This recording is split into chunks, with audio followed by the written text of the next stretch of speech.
afsonalar uyida Yevropa chempionlari liboslarini ko'rib turib, bir o'tmishga sho'ng'igandek bo'ladi. Birinchi Yevropa chempioni sobiq ittifoq terma jamoasi bo'ladi.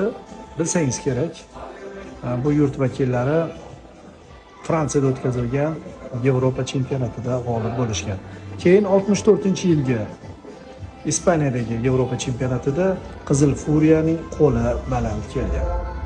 Va bu yoqqa o'tamiz, chunki mana bunaqasi ketadi. 68-yil Italiya terma jamoasi Rimda Yugoslaviya ustidan g'alaba qozongan.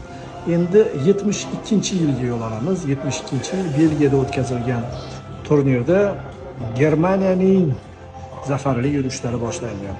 Mana shunaqa libosda o'ynagan ekan Germaniya terma jamoasi.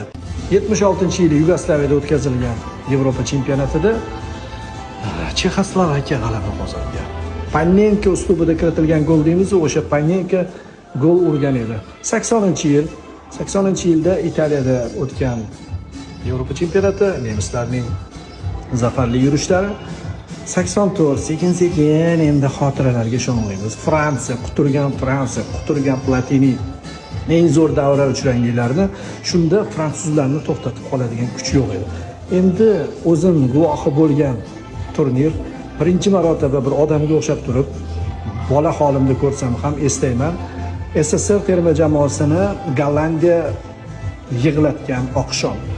Guruh bahslarida Niderlandni yutqazib qo'ygan, lekin Marko van Basten tomonidan kiritilgan, Dasayevga kiritilgan gol hammaning yodida.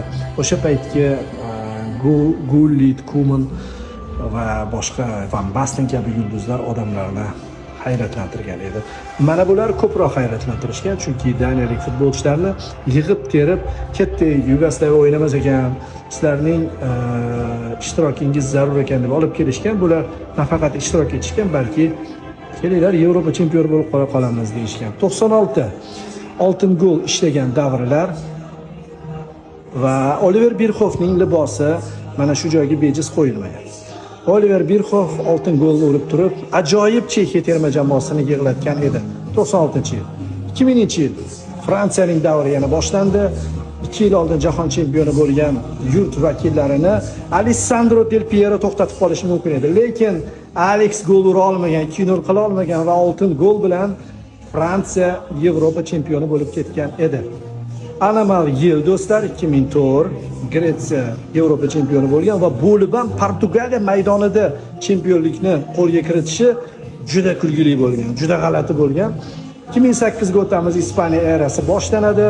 Hali bilmasdik ispanlar bunaqa quturib ketishlarini, lekin bu Yevropa chempionatida Ispaniya sal pragmatik futbol ko'rsatgan holda hujumchilarning evaziga Yevropa chempioni bo'lgan. Endi Ukraina hamda Polsha maydonlarida o'tkazilgan Yevropa chempionati 12-yil esingizda bor. Bu Ispaniyani endi Del Piero tugul boshqasi ham to'xtatib qola olmasdi. 4-0 hisobi Italiya bilan final oqshomi yodingizda bor. 16-yil.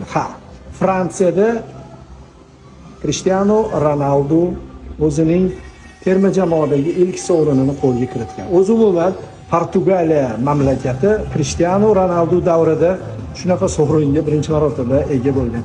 Qiziq tomoni, Fransiyadagi o'yinda fransuzlar finalda Portugaliyaga yutqazib qo'yishgan.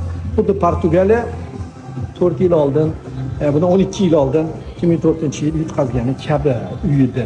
Italiya terma jamoasi pandemiya davrida g'olib bo'lgan, bilasiz, juda ko'p mamlakatlarda o'tkazilgan Yevropa chempionatida Squadra Azzurra hammani hayratlantirgan edi. Ana endi oxirgi g'oliblarga murojaat qilamiz. Bu Ispaniya terma jamoasi va bu ispanlar g'oliblikni qo'lga kiritgan Yevropa chempionati menimcha eng ishonchlisi bo'lgan desak bo'ladi. Mana o'sha nurli o'tmish 72-yilga yo'l olyapmiz. Alemaniya, Germaniya terma jamoasining zafarli yurishlari g'oliblikni boshlari uzra ko'tarayotgan lahzada umuman o'zi mana Panenka mana shunaqa kiritilgan edi. Mana shu muzeyda yuribmiz. Afsonalar uyida yuribmiz. Yevropa chempionatini eslagan bo'ldingiz sizlar bilan. Lekin mana buni baribir hazm qila olmayman.